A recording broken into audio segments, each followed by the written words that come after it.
آج اتنے پوائنٹس زیادہ بڑھ گئے ہیں تو سارے کدھر گئے، کدھر گئی وہ تجربہ کار ٹیم جو آج پاکستان یا عام پاکستانی جس کی قوت خرید سے پیٹرول باہر ہو رہا ہے، جس کی قوت خرید سے جو ہے آٹا، چینی، دال، جو بیسک چیزیں ہیں وہ نہیں مل رہی اس کو۔ 150 کا جو پیٹرول تھا وہ ان کو مہنگا لگ رہا تھا، یہ خود راتوں کو جاگ جاگ کے ویڈیو نہیں وہ اس پہ آتے پہلے وہ آپ کے خلاف چارج شیٹ تو کریں۔ وہ 150 کے پیٹرول کے اوپر وہ ہمیشہ یاد دلاتے رہیں گے آپ کو کہ آپ اس وقت کہتے تھے پیٹرول مہنگا تو وزیر اعظم چور۔ سر میں ان کو بتاؤں گا جب ان کو لایا گیا اس وقت کیا تھا، پھر ماضی تو ماضی سے ہی ماضی کھیلتے ہیں۔ کاظمی صاحب جی بھائی تھوڑے سا ٹائم دے دیں سر، آپ بولیں سر، میں خاموش۔ 150 کا جو پیٹرول تھا وہ ان کو مہنگا لگ رہا تھا۔ ان کی مریم اورنگزیب کہتی تھی کہ جی رات کو آپ نے جب پیٹرول کی پرائس بڑھائی تو آپ کو شرم نہیں آئی، آپ کا دل نہیں دھڑکا، تو ان کو شرم نہیں آ رہی۔ 520 کا ڈیزل بیچ رہے ہیں اور 380 کا پیٹرول بیچ رہے ہیں۔ کیا ان کا وزیر اعظم چور ہے؟ جو کہ خواجہ آصف کہتا تھا کہ جب پیٹرولیم کی پرائسز بڑھتی ہے تو وزیر اعظم چور ہوتا ہے، پھر تو ان کا وزیر اعظم ڈاکو ہے۔ مریم صفدر جلسوں میں کہتی تھی کہ مہنگائی ہوتی ہے، پیٹرول کی قیمت جب بڑھتی ہے تو وزیر اعظم چور ہوتا ہے، تو ان کا وزیر اعظم تو پھر ڈاکو ہے۔ شہباز شریف کہتا تھا کہ میں اپنے کپڑے بیچ کے پاکستان کے لیے، عام پاکستانیوں کے لیے ریلیف لے کے آؤں گا۔ وہ اصل میں پاکستانیوں کے کپڑوں کی بات کر رہے تھے، یہ عام پاکستانیوں سے کپڑے اتارنے کی بات کر رہے تھے، اور اس پہ یہ عمل پیرا ہے۔ ٹھیک ہے، جہاں تک ٹویٹ کی بات ہے جی تو دیکھیں پہلی بات یہ ہے کہ کوثر کاظمی نے ایک چیز تو ایڈمٹ کر لی ہے کہ ان کے اثاثے باہر ہیں، دبئی میں بھی ہیں اثاثے ان کی بھی، اور پاکستان پیپلز پارٹی کی بھی اثاثے ہیں۔ تو یہ بات تو یہ انہوں نے ایڈمٹ کر لی، کیونکہ ڈکلیئرڈ ہے الیکشن کمیشن میں، ڈکلیئرڈ ہے، ساتھ یہ بھی کہیں کوثر کاظمی نے ایڈمٹ کیا ہے جو اثاثے ہیں وہ ڈکلیئرڈ ہیں۔ کاظمی صاحب میں نے اس بات سے تو انکار نہیں کیا، ڈکلیئر ہوں گے، میں نے یہ تو نہیں کہا کہ نہیں ڈکلیئر ہوں گے، لیکن آپ کی ایک ریپرزنٹیٹیو میرے ساتھ ایک ٹاک شو پہ تھی اور وہ یہ کہہ رہی تھی کہ میاں نواز شریف صاحب کے اور شفیع بھائی بات یہ ہے نا سر اس بات کو چھوڑیں کہ اثاثے بالکل انہوں نے مان لیا وہ ہوں گے، زرداری صاحب کی فیملی کے، ان کے بچوں کے، میاں صاحب کی بھی فیملی کے یا بچوں کے ہوں گے، مجھے تو نہیں پتا ایگزیکٹلی کیا ڈیٹیلز ہے۔ سوال یہ ہے کہ جو مین ایشو تھا نا کہ ان کو متحدہ عرب امارات کی حکومت نے کہا ہے کہ ہمارے پیسے واپس کرو، یعنی ہمارے $3.5 ارب واپس کرو، نہیں تو تمہارے ایسٹس بیچ کے ہم یہ پیسے وصول لیں گے۔ یہ انفارمیشن آپ کو کیسے ملی؟ اور یہ تو بڑی سنگین قسم کی دھمکی ہے جو ایک برادر اسلامی ملک کی حکومت نے دی۔ یہ جو انفارمیشن ہے یہ رحیم یار خان ایئرپورٹ پہ ہی ان کے ایک شخص نے مجھے دی تھی، یہ انہی کے پارٹی کا ایک رکن تھا، اچھا، اور انہوں نے یہ انفارمیشن مجھے دی تھی۔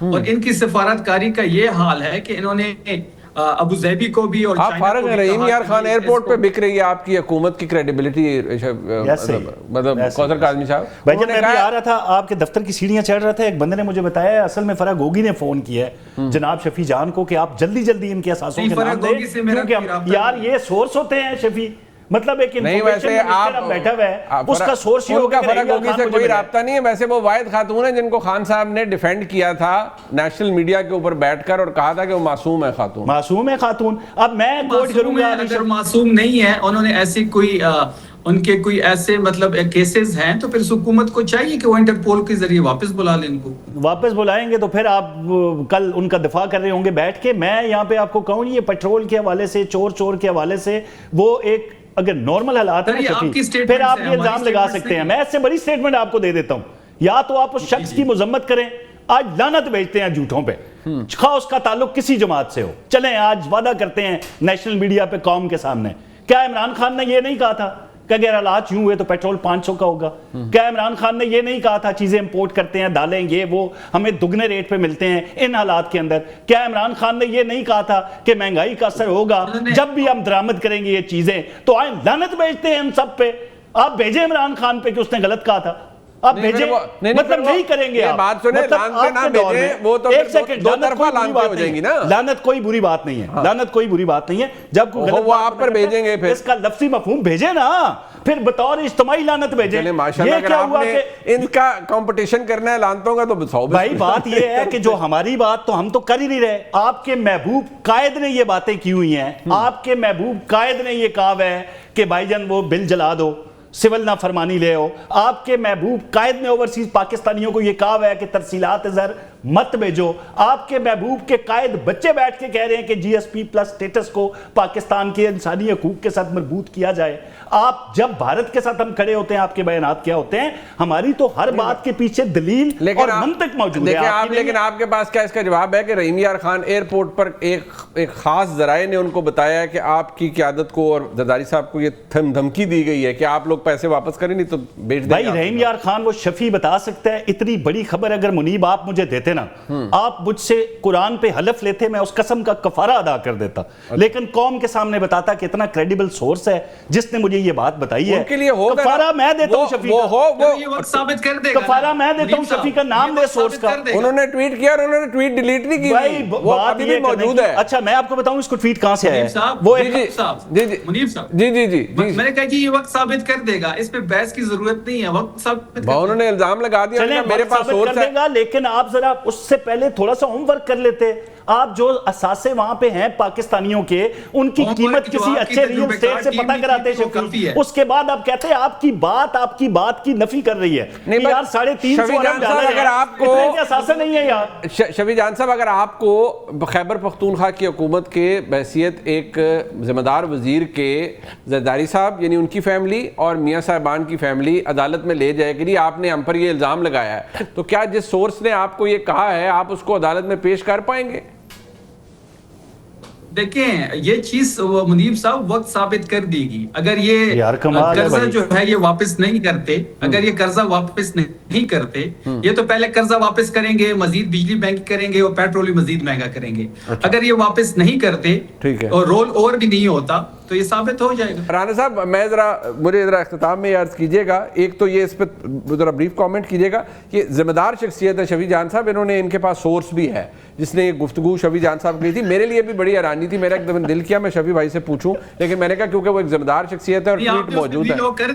نہیں میں نے تو کر دیا, لیکن مجھے سمجھ نہیں آئی, میرے کو کہ لاجک نہیں تھی نا اس کے اوپر. لیکن چلے میں نے کہا سے پہلے آپ نے پوچھنا تھا. نہیں مجھے پتا ہے نا, مجھے پتا ہے جو شفیع جان صاحب نے کہا ہے وہی جواب جناب نے دینا تھا, تو مجھے پتا تھا شفیع بھائی نے یہ کہنا, لیکن مجھے یہ پتا تھا ان کے پاس $3.5 ارب کے گھر کسی کے پاس نہیں ہے متحدہ عرب امارات کے اندر. لیکن چلے رانا صاحب, شفیع بھائی نے یہ کہہ دیا اور شفیع بھائی کہتے ہیں کہ یہ ان کے پاس سورس موجود ہے اور وہ ابھی اپنی بات پر کہتے ہیں وقت بتائے گا. اگر انہوں نے واپس نہ کیا تو پھر وہ ان کے اثاثے لے لیں گے سارے یو اے ای کی حکومت. دیکھیں قانونی طور پہ اثاثے کیسے ضبط ہوں گے یا نہیں ہوں گے, کیونکہ ساورن گارنٹی تو حکومت پاکستان کی ہے, تو وہ تو عالمی مالیاتی اداروں کی طرف چلے جائیں گے نا. لوگوں کی پرسنالٹیز کی جائیدادوں پہ وہ تو ساری پارٹیوں کے موجود ہیں. علیمہ خان صاحبہ کے بھی ڈکلیئرڈ بعد میں ہوئے, اس کو ایمنسٹی میں, جس کو عمران خان کہتے تھے کہ یہ چوروں کی بھی ہوتی ہے, اور وہ شاید خاقان عباسی کی ایمنسٹی میں علیمہ خان صاحبہ نے اس کو وائٹ کیا تھا. وہ کل کی بات نہیں ہے, لیکن چونکہ انہوں نے مجھے کویسچن کیا میری بات پہ تو میں اس کا جواب دوں گا. میں نہیں جانتا, میں آج تک اس جرنلسٹ سے نہیں ملا جس جرنلسٹ نے سوال کیا تھا. نٹوریس سوال, نوٹی سوال, مطیع اللہ جان, اعزاز سید, ہم سارے لوگ کرتے ہیں, اپنی اپنی جگہ پہ لوگ کرتے ہیں. آپ کا کام ہے جواب دینا, گالی دینا نہیں ہے. آپ اس کو جواب دیتے کہ میرے وزیر اعلیٰ کے, میں یہی کہہ رہا ہوں نا, ایک منٹ میری بات تو سن لینا. صحافی سوال کرتا ہے, یہ نہیں ہے کہ وہ اچانک آیا تھا کہیں سے, کوئی گھس بیٹھ گیا تھا, اس کی عادت ہے, وہ کوشچن کرتا ہے. جیسے اب آپ نے, اور اب میں تو یہ پلانٹ کیا یا نہیں کیا, یہ وہاں پہ آپ کی پی ٹی آئی کی صوبائی قیادت کا, جو آپ کے میزبان تھے, ان کا کام تھا, میرا نہیں تھا. میں نے اس لیے کہا کہ جب آپ جائیں گے ذہن بنا کے کہ ہم مقبوضہ لاہور کو فتح کرنے جا رہے ہیں, تو آگے سے جواب آپ کو ملے گا پولیٹیکلی. میں یہ چاہتا ہوں کہ پی ٹی آئی اپنا سیاسی کردار ادا کرے, اس حکومت کو واک اوور نہ دے, واک آؤٹ کر کے اس طرح کی باتیں کر کے پارلیمنٹ میں ان کو الجھائیں. پنجاب اسمبلی میں آپ کے بڑے لوگ ہیں, ایم پی اے, لمبا ڈال دیں سب کو. پی ایم ایل این کے لوگوں کو کیوں نہیں کرتے کام, وہاں پہ بات کیوں نہیں کرتے کمیٹیوں میں جا کے؟ آپ نے خود رستہ دیا ہے. میں تو چاہوں گا کہ پی ٹی آئی اپنا پارلیمانی کردار بھی ادا کرے اور سیاست کے لیے سیاسی کردار ادا کرنے کے لیے پوری کوشش کرے, اگر یہ بجائے کوثر کاظمی صاحب کی حکومت انہیں جگہ دے گی تو وہ ضرور کریں گے.